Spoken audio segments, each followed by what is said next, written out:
right. Thank you for joining us, everyone.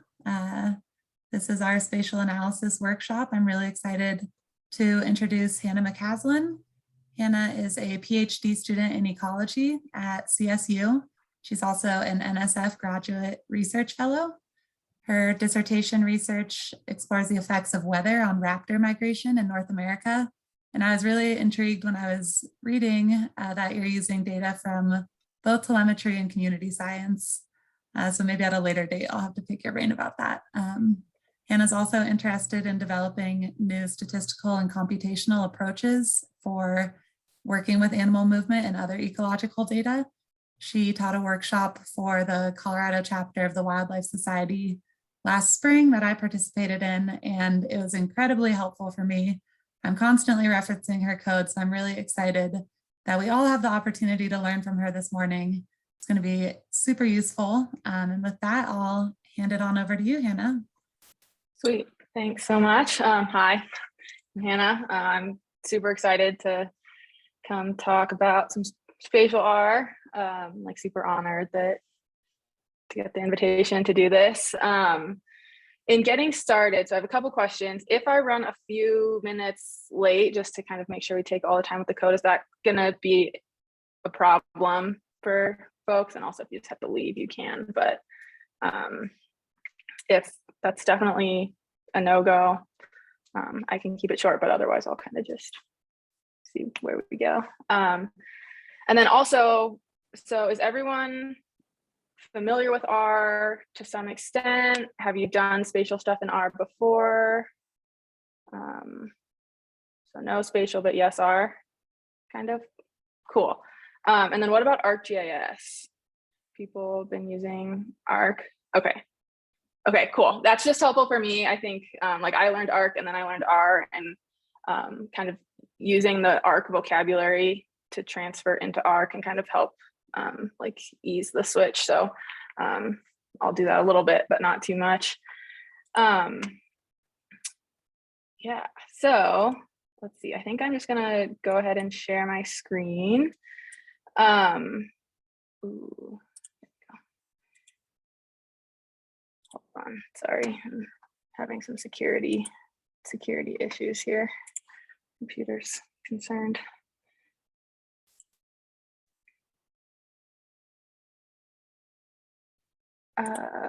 Okay, so Chloe, I am really sorry. I am getting a message that I need to quit Zoom and reopen it in order for R to record my screen. So I might dip out and dip back in, just so that you can definitely, like, it seems more useful to be able to see my screen than just to have a recording of me talking. So I'll be back in just a second. Good.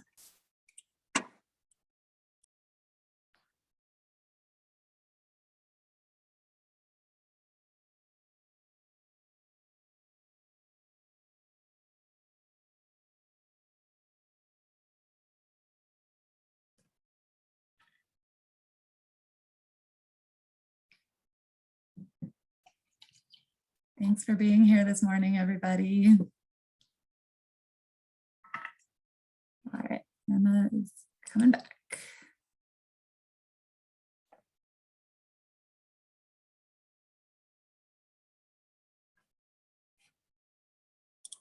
Okay, we're back. Sorry about that. Hopefully now, okay, this looks better. I had a weird thing. Okay, what do we see? Do we see my RStudio? Okay. Yeah. And how is font size and everything good for viewing it through your computer? Okay, cool. So as I mentioned in my very long email, I am going to use this script that ends in Terra, but there's another script that does all the exact same things, but just in some older packages.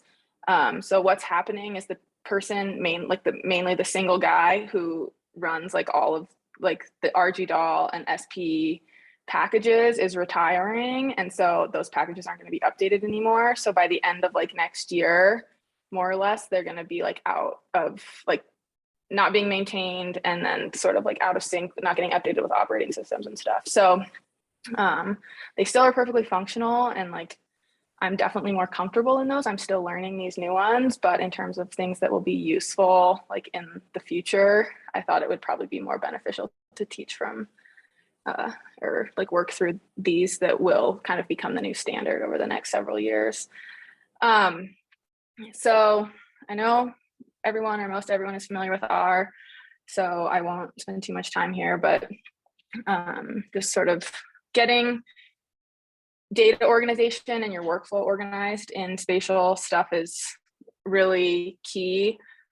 Just because like if you've worked on GIS, ArcGIS, you know that like a shapefile has the shapefile itself and then like a whole bunch of like weird helper files, and you want to keep those in a folder together type of thing. And the same thing applies to our spatial analysis. So in that folder I sent, we have a folder of shapefiles, and it's sort of the similar thing that they've got those extra files that we're not working with, but we need them with the other files in order for things to run. So because of that, I would suggest just like taking that whole folder of materials, putting it wherever you like to do, like wherever you want to put it, and then just like keeping it intact and trying to stay really organized with your spatial projects, just to save yourself some pain. And so I'm here in this files pane. This is the workshop folder. And so I just have my working directory set to that folder, and then all of the links or all of the paths within the the script are built to reference that. So you need a reminder for setting your working directory. Oh, I know you can't actually see where it says session on my computer up at the top, but in that top bar, you can go to session and choose set working directory, or in this more, you can, once you're inside the folder you want to be in, you can set the working directory. And so that just means that just makes sure that anything you reference will, or anything you load into R will come from this folder, and then anything you might write out of R will automatically go in that folder. And so I think we'll dive in. So this is like a really just quick, with an hour, like any one of these sort of like sub chunks I could talk about for the full hour. So we're just gonna kind of really go pretty quick through things, but if you get lost, like please stop me, pop something in the chat, and I am happy to slow down or clarify or whatever would be useful. So up here, we just have a bunch of notes on some miscellaneous things, what we're gonna try to do. But for starters, so one thing with R that's nice is because so many people are involved in making packages, there's a lot of different spatial data that's just already included. And so one of them is in this maps package, and this is just like basic country, state, city data. And this can be nice if you just want a quick visualization, you have some telemetry points and you like want to quickly see where they fall in space, like with a state boundary as reference, you can just load these. So just running this map state brings up all of the states. You can pick a single state. Colorado being a rectangle isn't very interesting. So some context on Colorado. It includes this built-in cities data. So here I'm picking out a handful of cities in Colorado. Unfortunately, you guys are in Gunnison, right? Unfortunately, Gunnison is not in this data set. I looked. It's only got 1,000 cities across the whole US. So the best I could do was like Grand Junction, maybe. I don't know how close that is, but and so I'm pulling those out, and then with this function, just like can add these to the map. So this is just kind of like a little, like one of the more basic spatial packages in R, but it can be handy, you know, so if like you have a map of your data and you're ready to like export that map, but you need like some reference, you can like toss something on there quickly. But now we'll get into actual importing spatial data from our computers. So these two packages, SF and Terra, are kind of what seem like the things that are new and exciting in R. And both of them can handle shapefiles. So here I'm just loading in, I'm using this read SF file or function to read in this shapefile, and just using the .shp file. And so that just pulls it in automatically. If we just look at the object itself, we get all sorts of stuff. So we see that it's a polygon type. It shows us the extent of the data, and then it shows us what the observations look like. And so then if we plot this, we get this map of Colorado colored by county. So this coloring is the SF package.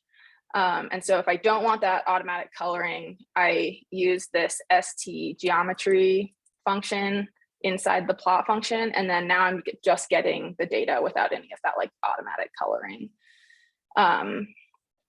And you can also, so this is just using the base plot function. So most of these spatial packages, like kind of, you can just use the basic functions and then they make it work for their specific data type. You can also plot this SF style easily in ggplot with this geom SF. And so just running that. Oh, well, first you got to load the library. I loaded it later, so let's load it now. That's my bad. Okay, so now, and so then we get, it looks a little bit different, but the data is the same. So if you preferred, you can use Terra instead. And here you have to specify, so this vect function is telling it to load like a vector data type. So we have raster data, which are pixels gridded, and then we have vector data, which is points and polygons. And so we're calling this, or we're telling this that this is a vector file. And so that loads in. If we, again, just look at the object itself, now this is called a spat vector. That's this like SPAT prefix is what Terra designates. So you either have a spat vector or a spat raster. And then if we plot this using the same function, it looks a little bit different. This is how the Terra package uses that basic plot data or plot function. And then, so those are shape files from GIS. So regardless of the type of shapefile, if you have points or polygons, those functions work for bringing those shapefiles into R. We've also got KML, which is like what Google Earth outputs. And so here now we're using ST-read, which is slightly different from read SF. And to be honest, I know SF stands for simple features. I don't know what ST stands for. I tried to look it up this morning and it didn't figure it out. But so this is also in that SF package, just reading in that KML file. And this automatically prints out this stuff in the console that shows us this is a point data type. And again, it shows us the extent of it and that it has 150 observations. So now we can plot that. I'm just plotting the object, and then I've got a bunch of graphic customization. And so this just shows us our data in space. It's duplicated because you can save name maybe as like a tag number, and description could be some other type of data that your KML has. But in our case, they're exactly the same. Not super useful, just random points in space. So let's go back and add one of our shape files. So I'm using the same as above. And then here with the KML files, I'm calling plot again with add equals true. And those points show up now in space. So we see where these data are. And so this is GPS data for a single mountain lion here in Colorado. So that brought this in automatically as a points data, so some type of spatial data. You can also just read in a normal CSV. And if we look at this CSV, we see longitude, latitude, and a timestamp for each point. And I'm going to add these to this same plot by calling the points function. So here, when it's just a normal CSV, I'll use the points function, and I don't need to say add equals true. It just automatically plots that on top. And so these are going to be red. And so this isn't yet spatial data, but because we reference the latitude and longitude, it works the same. So my first little question here is, I guess, the difference between these two objects. And I've said it a couple times, but does anyone want to offer an answer, or just like a nod that you're very clear on the difference? Either one. Okay. I'm seeing mostly nods, so I'll take that to be that you see the difference. And basically it's the same data. One is already a spatial object and one is still just a data frame object. When one is appropriate versus the other really just depends, but we'll keep talking about that as we go through. So base R, we've already kind of done these plots with the just CSV. I'm first putting down a shapefile and then using this points function. And then also you can zoom into these plots. So first I'm using the range function to see that the latitude of the mountain lion points ranges from -105.6 to -105.3, and latitude similarly. And then I'm just within the plot function plotting based off of those latitudes, so making those the limits, latitudes and longitudes, just to zoom in and plot the points for closer up. And so that's about the most basic plot of like a spatial data you can get in R, and from here they only get like cooler, more useful, all of these things. So so Chloe asked if I could talk a little bit about ggmap, and I am by no means a ggmap expert, but I do think it's cool. And so I have a little bit, tiny bit of ggmap. And so first wanted to just do some ggplot regular review or intro, depending on how familiar you are with this package, as an alternative for plotting. So just kind of very base level ggplot background is it uses this layered approach to adding different data on top of each other, different layers of visualization. So you start with the ggplot command and then a plus sign, and then that allows you to just add layers. So using this Colorado cities data from all the way at the beginning, you will call geom point. So we're going to make plot points on the graph, and then this syntax of AES is where you put like the data frame specific variables that you're going to plot. So we're going to plot longitude and latitude from the Colorado cities data. And so again, not super interesting since we just have this random rectangle. Before I add context to the points, I'm extending this first by coloring and changing the size of the points based on the population of the city. So just for something. And then, so before we go into ggmap itself, ggplot is also built to work with these spatial data types. So again, I'm using this geom SF to add a shapefile and then build my points on top of it. And I'm saving that as map one. So plot map one, now we just have the shapefile with those points on top of it.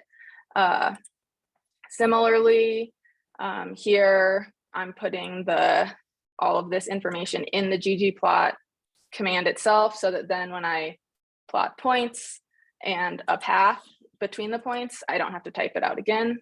And then this is now our mountain lion data in the ggplot. So finally, I'm going to put all of those layers together. I'm going to take the map that I created with the shapefile in the cities and add to it the mountain lion points and path, and I'm going to color those orange so that they stand out.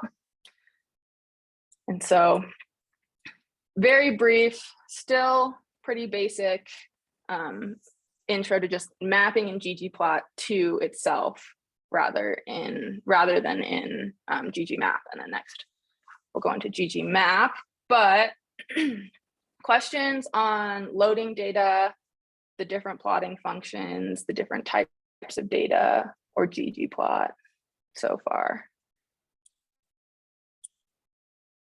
Anything? Okay, cool. We'll keep on going. So ggmap is a mapping package that uses the syntax of ggplot and then also like connects in with Google Maps to create layers that you basically download from Google. And so after I load the library, I'm using this register Google to tell it my API key. So this is my personal API key. If you've made one, you'd paste it in here in quotes like this. And Google's just started, this is kind of a new thing. They just require that you have one of these in order to like download their services. But like anything pretty much that you do in R via your API key will be free. It's more like if you're developing apps and you have users like downloading like 50,000 maps a day that you start incurring charges. But like just to be safe, I set like a budget alert on my Google account that if I spend $1, it sends me an email in case I like get myself into a pickle. And so far that's never happened. So I think it's pretty safe as long as you just like keep this in R, but because these things are associated with your credit card information, this would be a piece of information you'd always want to make sure to remove from a script before you shared the script or published your code online or anything. So we have that package. And now we're going to use the getMap function from ggmap. And there's all different ways you can reference cities, states, countries. I just use Google to find a list of like what I'm trying to map. And then zoom ranges from like 1 to 20, with like 1 being like a continent global or to global scale and 20 being like building scale. So you can also put just a specific latitude and longitude in here and then tell it the zoom. And so this takes a little bit of fiddling to figure out the right zoom, but I think 6 is like state level. So I call that, shows me where it's downloading that from. And then to plot this ggmap, I just, so first let's look and see what this object looks like. So I loaded it in as Colorado. And so it's an object of type ggmap that's pretty nonsensical. And so the syntax here is the exact same as ggplot, except for your first argument is going to be ggmap instead of ggplot, and you just stick that object in there, and that will form the like base level visualization that you can then build on top of. So here we have that Colorado. We're going back to our Colorado cities plot, those same points, and then updating the labels a little bit to be a little more attractive. And so I called a black and white plot, and the default is this sort of mix of topography and some cities and roads, but you can use like the street map type of view. You can make it look like these plots could just be sort of the topographic to like, you could make it look like your phone GG or Google Maps app, just depending on what you use in this color argument. So now we just have like a more contextualized plot. And then we'll come back to that once we have maybe something a little bit more interesting to plot, but that's just the ggmap intro. So next, we're going to move into just talking a little bit about coordinate reference systems. And I have many typos in this section, but they're all the same. I'm sorry, moving code over from one to the other. I'm guessing your scripts just say CRS in line right here in these 2 lines. And so that's from the old package. And now you have to have this ST underscore CRS. And so that happens 5 times, I think, throughout the script to update, but I'll point them out. So the first are these 2, and then I added a line because this function is the same for both the SF package and the Terra package objects. So coordinate reference systems, just as a brief overview, tell you whether you're working with latitude and longitude data or some type of mapping projection, like a conic projection, an equal area projection. And if you've worked a lot in GIS, ArcGIS, I'm sure you're pretty familiar with coordinate reference systems. But they're just super important because in order to analyze data side by side or map data and get it to appear in the right places, all of your data should be in the same coordinate reference system. So it's important when you're storing and organizing your data that you keep good metadata on what your coordinate reference system is, because unlike, so in ArcGIS, most of your shapefiles come with that CRS already attached.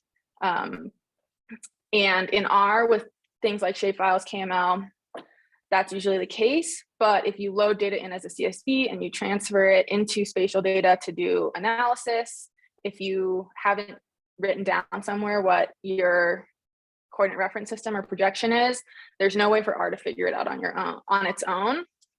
And so it's just good. And then like if you write that out as a CSV, the CSV doesn't have the ability like an ArcGIS file to save that reference data. So it's just one of those places that things can get a little dicey if you don't kind of keep it in mind. So anytime I load spatial data in, one of the first things I do is look at the coordinate reference system. And new from one of the big updates is the way that R is storing coordinate reference systems.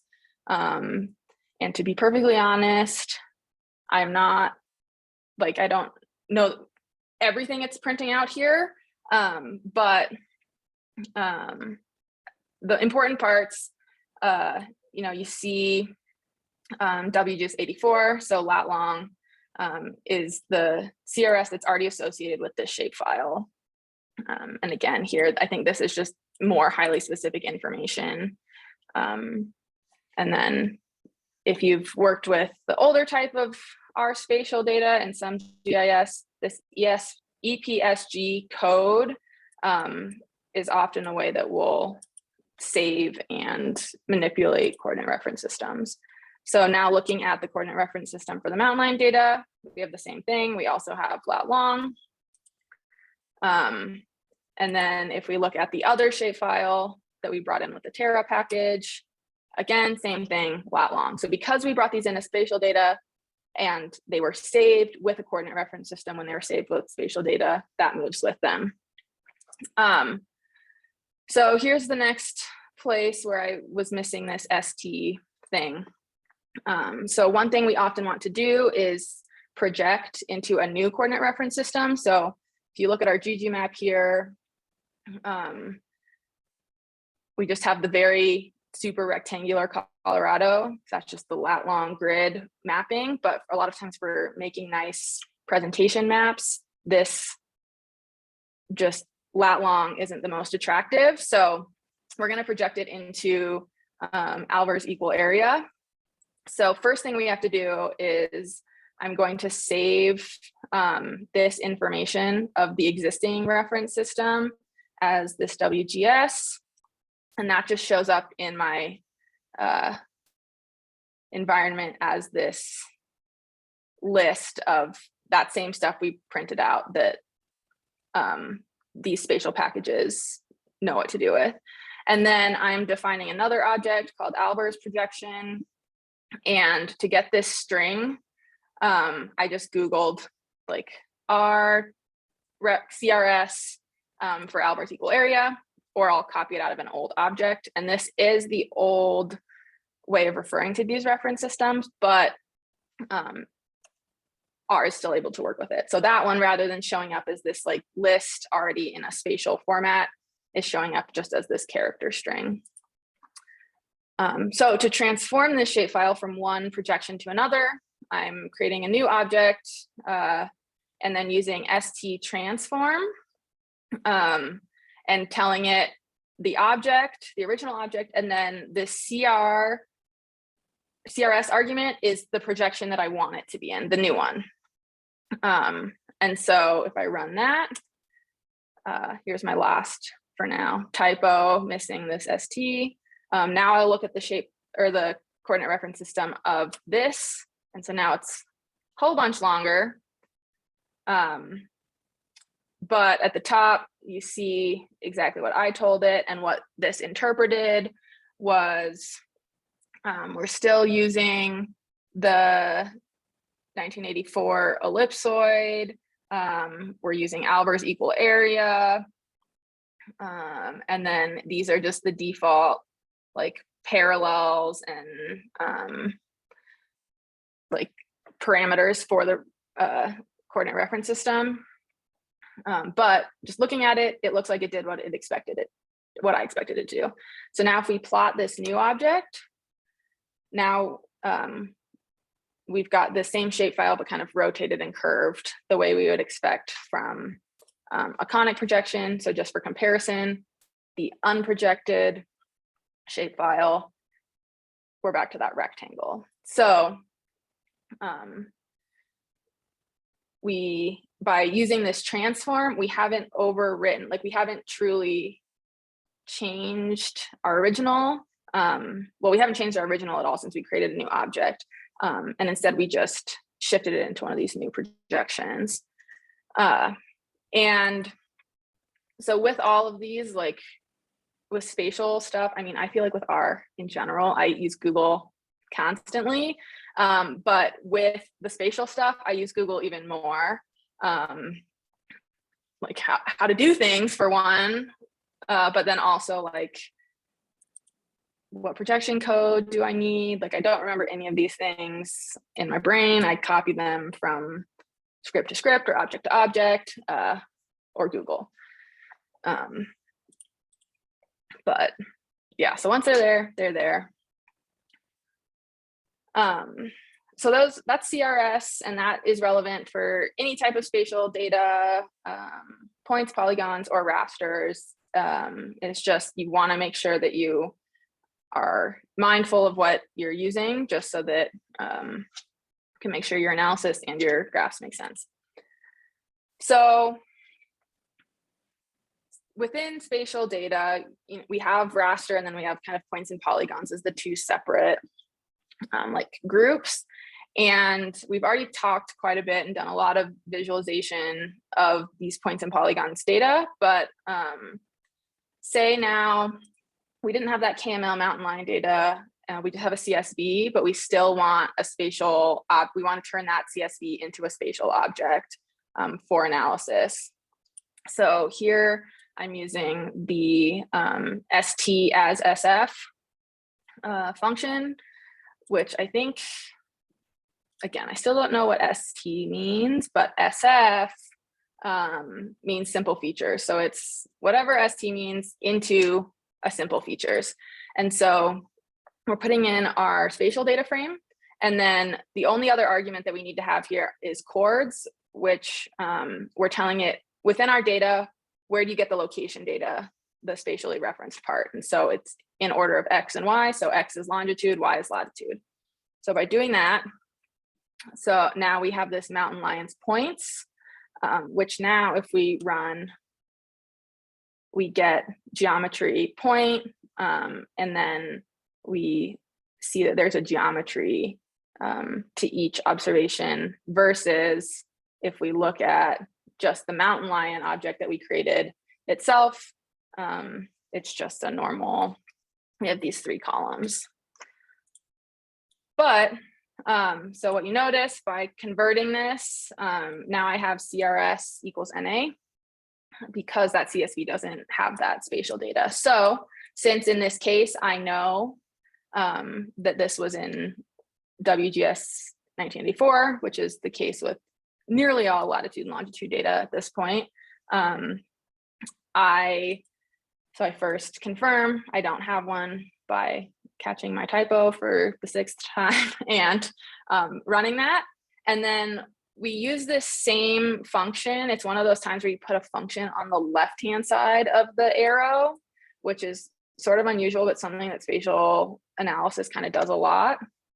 And so then I'm just using this WGS object from earlier and using that to assign this projection. So now if I run this again, now I see that it's 84. So this is different from projecting it in that projecting it takes one and shifts it into another. And here I'm just telling it straight. So like in ArcGIS, this is the difference between like define projection and project or transform. I can't remember what the function for transforming it is, but so this, what we just did here is like analogous to like defining your projection in ArcGIS. So we can also convert these mountain lines to this Terra package, again, using the function vect, and which one you use, it depends.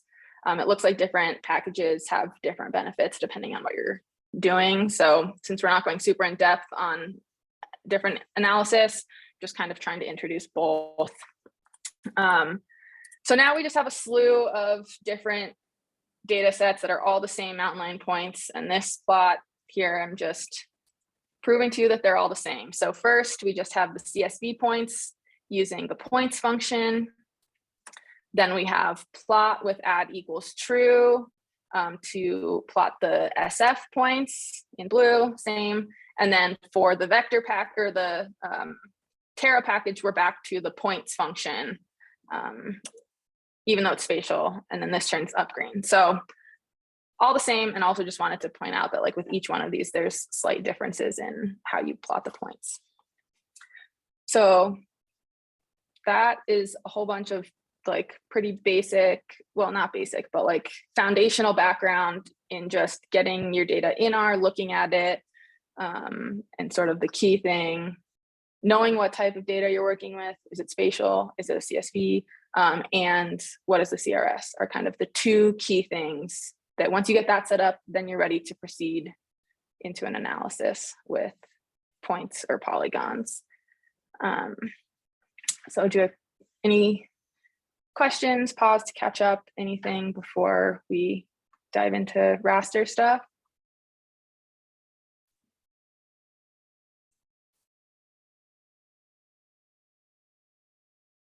Okay.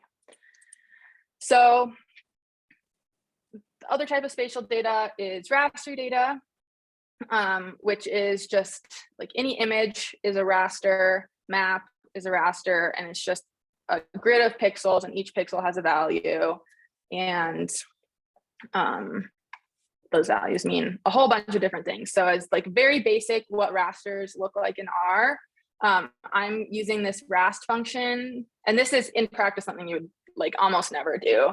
But I'm creating a blank raster that's going to have 3 columns, 3 rows, and span from 0 to 3 and 0 to 3.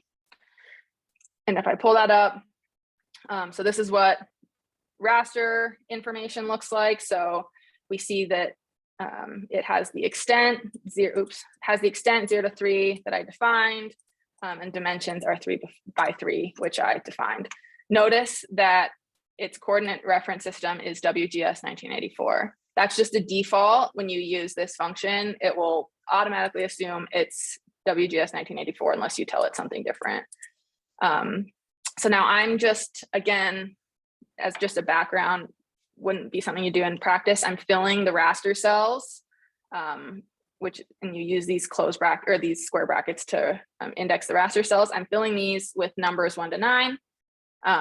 This res is showing me the resolution and the number of cells, 9. And then if I plot this raster, so I'm seeing my 9 cells, and I see the values of the cells go from 0 to 9, which makes sense since I told it to do 1 through 9. And then if I actually plot the values, I'm using the text function to plot the value of each cell on top of it. I see that the raster filled these in this like going by rows way. So this is how if you had a raster that was 1,000 cells that was, or let's say 100 cells that was 10 by 10, if you referenced the 10th cell, it would be the very last one in the first column, and then the next one would be 11. Or you can reference them by the whole column. So we're getting, this is the whole first column. So 147 shows us 147, or the first row, 1, 2, 3, which tracks with what we expect, 1, 2, 3. So then some other handy things to that we use a lot with rasters is we want to see the values. This prints out all the values, and then we can do functions and analysis on these values. You get the mean, get the max. You can imagine that it extends from there. So now for like a real raster, or I mean, like a mapped raster. Can I ask a quick question before we go to the real raster? So for this one that we made, it has just like the automatic name layer, like layer 1. Mm-hmm. Is there a way to change that? Yeah, so I think, so this is a little bit new for me because it's a Terra raster, but my guess is that, so one thing with these rasters is you can stack them. So you could have layer 1, layer 2, but so using this name function called layer 1. And so I believe what you can do is, let's see what happens here. Yeah. So what I did here was I called those names R and then reassigned it what I wanted. And you just have to make sure that you, like if you had multiple rasters in this R object, you put in enough names and you would use the C function around them with each name. But yeah, this can be really handy to keep your data organized, renaming the layers to like what they correspond to. So, thank you. So we're going to use the same function to load in our Fort Collins raster, which I'm loading in as a TIFF file, but you can really, the types of files really run the gamut. And if we go into the help, love the help, it will show you, I'm scrolling down here to, there's usually, let's see, this function might not even require a format. It might be too smart. Okay, I'll come back to that when we write the raster, because then we do actually look at the format. But so I'm just using the same function to load in Fort Collins. And so this shows up as a spat raster. If I run just what it is, I see, similar to our created raster, the dimensions, the resolution, which I know going into things is meters, but because this has the coordinate reference system, it's in Albers equal area. And here there's a little thing that says units equals meters. And so if I wasn't sure, I would use that to figure out what the resolution was referring to. And then I see we have values from 11 to 95. So these functions pull up the same thing in the total number of cells. So if we plot this, this is Fort Collins where I am, and we are a city. We've got some farm stuff and then a reservoir here. So this, you can see all that, but this function isn't the most useful just because I'm like way off on time. I'm going to skip this exercise. All the code, like solutions to all the little exercises sprinkled throughout, are at the very bottom of the script so that they're there so you can write them and then check your work. But I just want to make sure we have time for the more interesting bits. But punchline of this exercise is when I plot CSU, it doesn't show up. And maybe even just knowing that we have this in Albers equal area with meters, and then looking at these, you might already know why and like what you'll go through to project. But I'm gonna skip it. It's just kind of a tangent. Would rather talk about making this map more useful. So these are the NLCD standard values that you would download from like the NLCD website of land cover. So NLCD is the different land cover classes from developed to, it's like got several different types of developed and different forests, and is often something we include when I'm doing movement data or movement analysis or other things. But first, I'm just going to summarize the values. And so I notice it's giving these to me with means and medians. So it's interpreting them as numbers. But the NLCD data is assigning numbers to different classes. So it's categorical. So I want to change this into a factor instead of being a number. So I'm using the as factor to change all of the values to factor versions of the values. And now if I run this unique function, I see that we have these 15 different classes that are numbers, but they're now being interpreted as factors. So this next chunk of code is translating these numbers into the NLCD category names. And this is a chunk of code that I just copy from place to place, because to start, the first thing I had to do is, like, when I first did this, match up the numbers to each type on the NLCD website. I just looked at their key and matched them up and put them in the right order.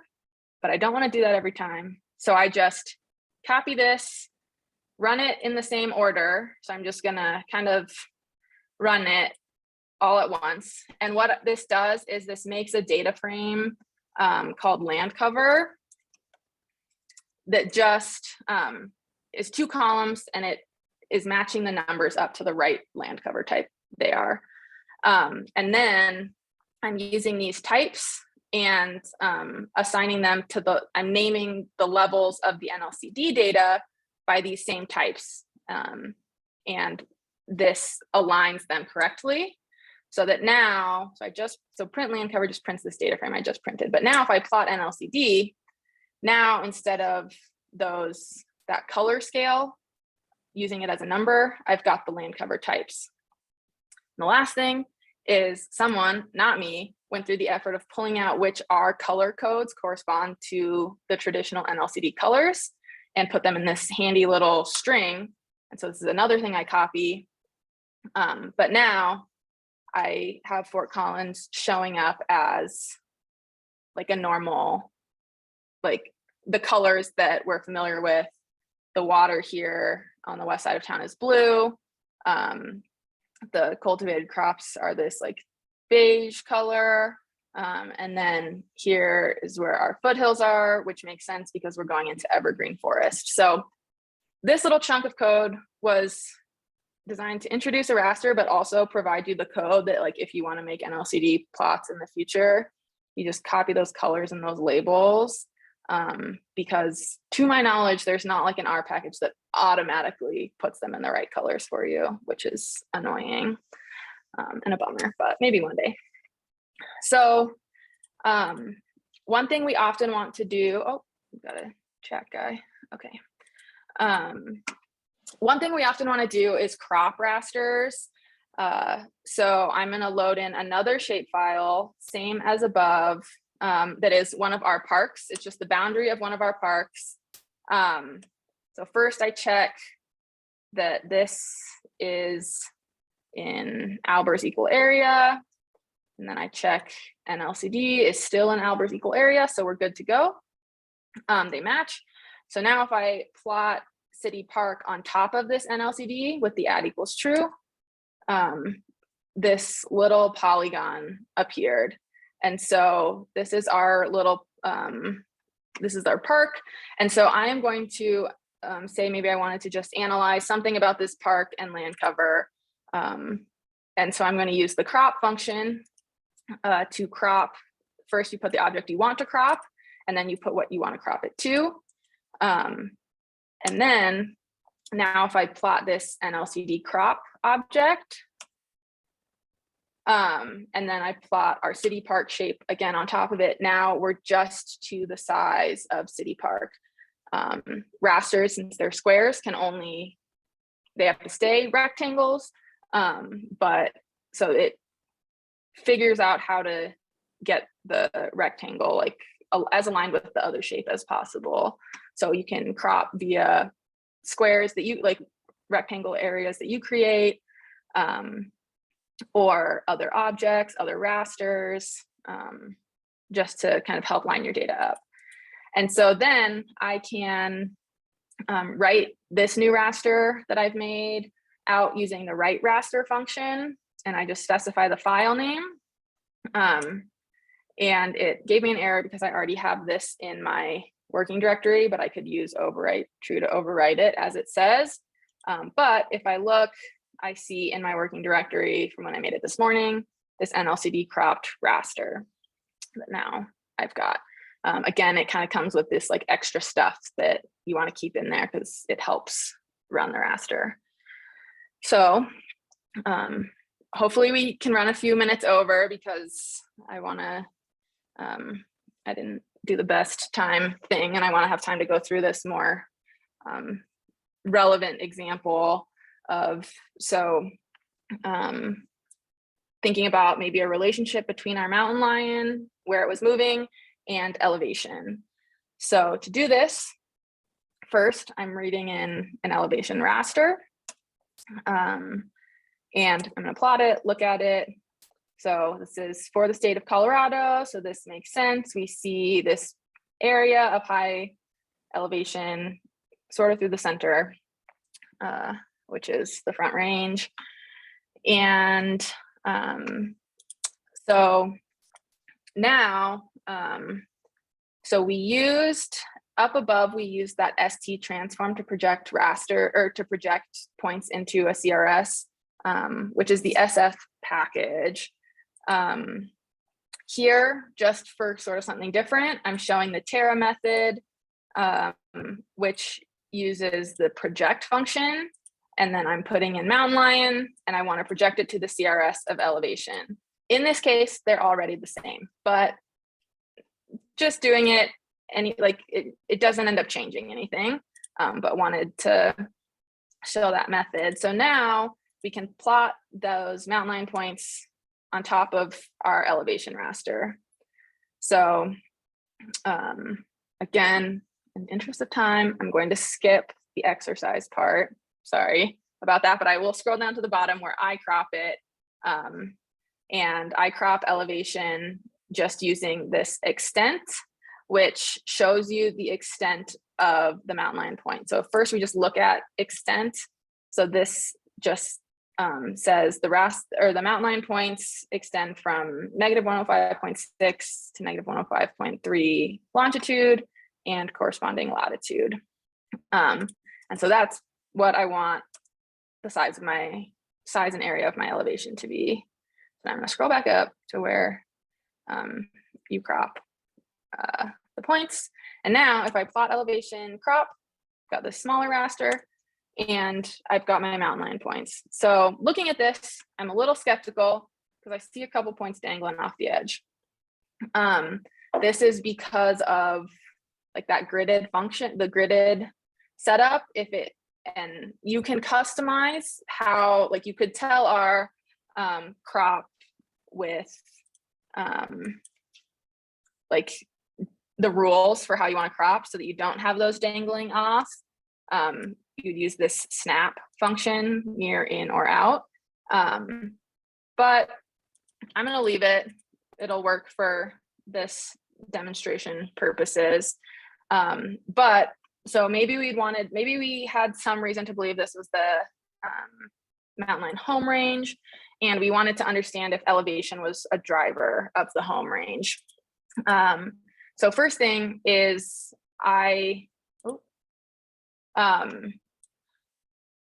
Thanks. Sorry, I didn't quite get through the end by 10, but I'm glad you could make it just in response to the chat. So if we want to look at the mountain line locations and the elevation, the first thing we need to do is figure out what the elevation is for each one of these points. And so we'll use the extract function from the Terra package, and I'm including Terra with the 2 colons here to tell R to use the extract function within Terra, because there's many functions or many packages that have that extract function. And in this case, one of the libraries I've loaded also has an extract function. And so if I don't tell it which one to use, it doesn't know to use the Terra one. And I think what happened without it was it threw an error because the extract it was defaulting to, it couldn't make sense of this. So it's in the Terra package. I'm putting in the object that I want to pull the values out of and the locations that I'm extracting. And so what this creates is 150 observations of 2 variables here, this L of extract. And if we look at it,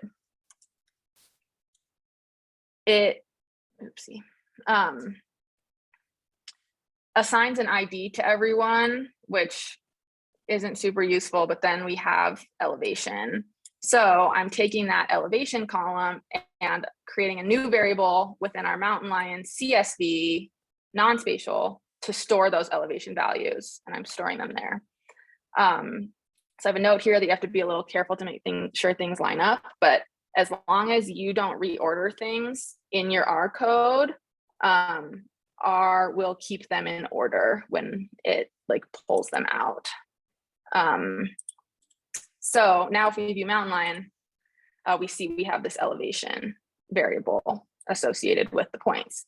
And so maybe now we want to just put that into like a linear model to model something, or I guess it would be like a logistic regression or something to model those elevation points.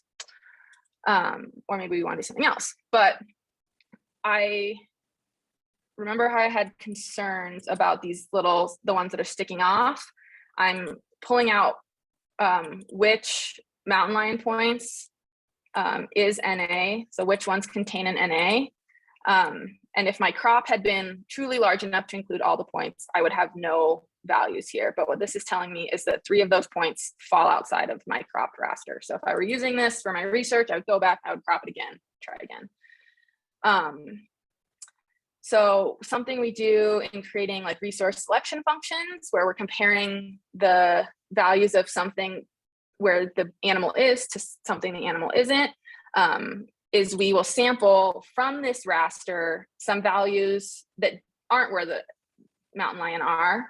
And I'm using the sample function. There's, if I look at this number of cells in the elevation raster, there are 1,300 of them. And so I'm going to sample from 1 to 1,300, 1,000 points, which is probably pretty high since we only have 13 points. setseed just tells it which version of the random number generator to use so that all of us running the same script will get the same numbers. So, and then I'm pulling out all of the random elevation values by putting, so this rand is a bunch of numbers that correspond to which cell of elevation crop I want to pull out. So I'm pulling those out, and then I'm creating a column in mountain lion used that's all one, which means the mountain lion was at all of these locations. And then I am turning the random thing into into a data frame and setting used to 0, because these are all locations that the animal was not. And then I'm combining the mountain lion column 4 and 5, which is just elevation and used, with our elevation rand data frame, which is the random elevations and used equals 0. And so now I have this big data frame where all of the elevations that the animal used are 1 and all of the elevations they didn't are 0. And so what that would allow me to do then, so I can first make a box plot looking at elevation versus used, and say, okay, does it look like the animal, which is one, is using the locations similarly to how they're available? And I would say in this case, I mean, we'd have to do a regression or something to check, but it seems like just visually, maybe this mountain lion is preferring a lower elevation relative to what they could use based off of this random sample of all the elevations available in the area. And so that's like, so a lot of this spatial stuff, you know, is processing your variables in these sorts of ways and then attaching them to a data frame and then proceeding with your analysis. So maybe it would be something, you can do these same sorts of steps to do something like buffer around like a plant survey to look at what does the landscape look like in a certain region and attach it to a data frame. So last thing we'll do is come back to this GGMAP, again, keeping it very basic, but creating a, putting this mountain lion on a GGMAP. So first I'm creating this variable called cent, which is going to be the center that I put into this get map. So the center of the map. And for it, I'm just using the mean mountain lion longitude and latitude. So just the middle of the mountain lion points. And then, so I'm telling it to center the map around cent and to zoom to 10. So slightly smaller than the statewide. And this again tells me some info, and notice I didn't do the color. I didn't specify color or anything here. So I'm just getting the default. And again, adding the mountain lion points. And so now we have our mountain lion in context. And so from here, you could either use this GGMAP, you could instead put your elevation raster. There wasn't time to go into it, but there are functions, or there's packages map view and leaflet that make these maps interactive. So you can actually like hover over these in our studio and it will pop up like information about those points and you can click on them. There's other ways to make these zoomable. So this can be really handy for different data viz. And then, you know, from here, there's like a million different ways you can go to complete your analysis. And so since this is such a breeze through of like topics really fast, I have some different online resources, including this first one is for just spatial analysis in R in general, and it's covers tons of topics.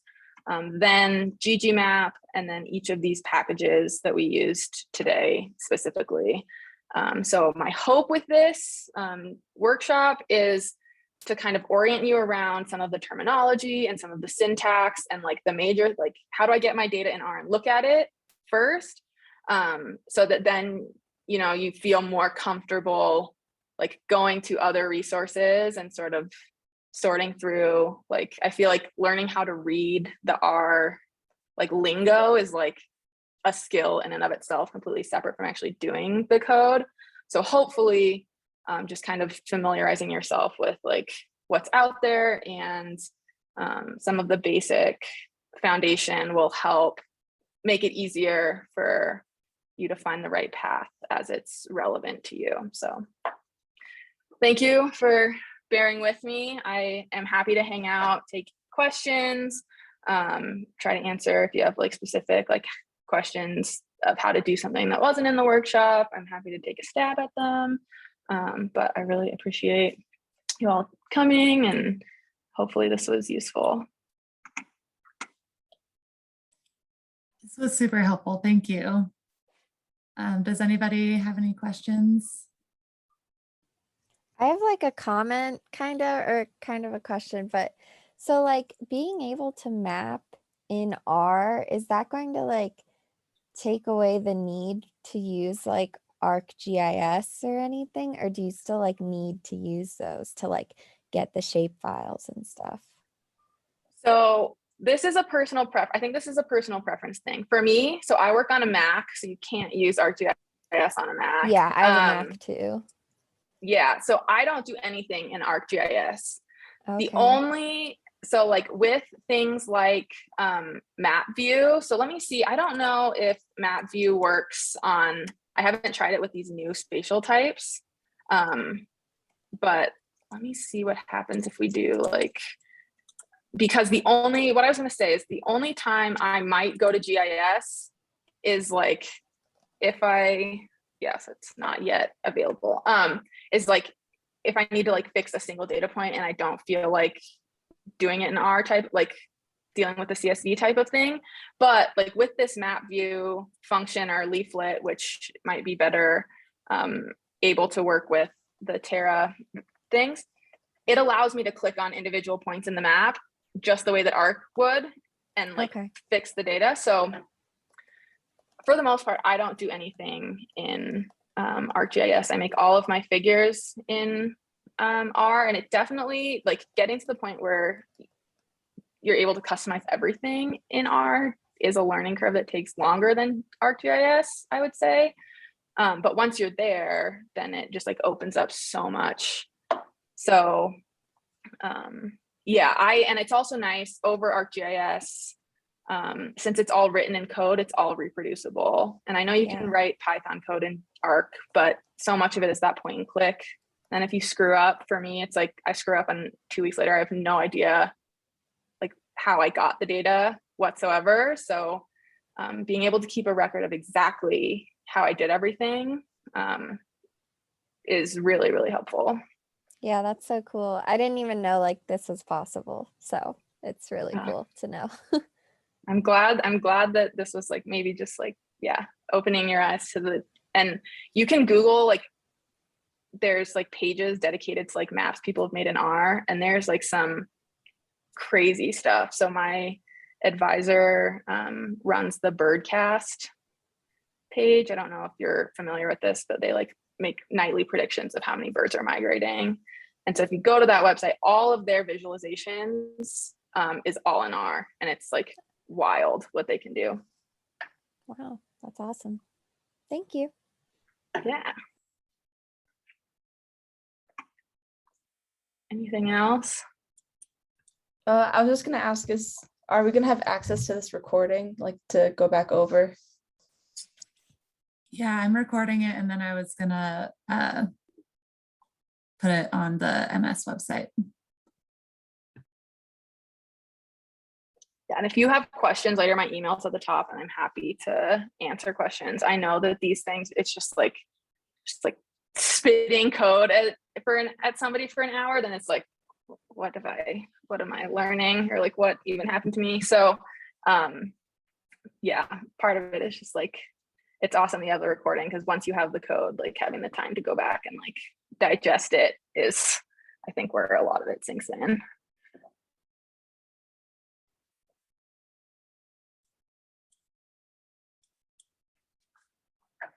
Anything else? Well, yeah, it doesn't seem like there's any other questions. Thank you so much for joining us. Like I said, this was super helpful. Yeah, I really appreciate your time. Of course, yeah, thank you all. I hope it was somehow useful for everyone in one way or another. So, but absolutely. Yeah, thank you. Good luck with your PhD and everything. Thanks. Yeah, good luck with all of your work too. The end of the semester. I don't know if you guys are having the busy time, but yeah. Definitely.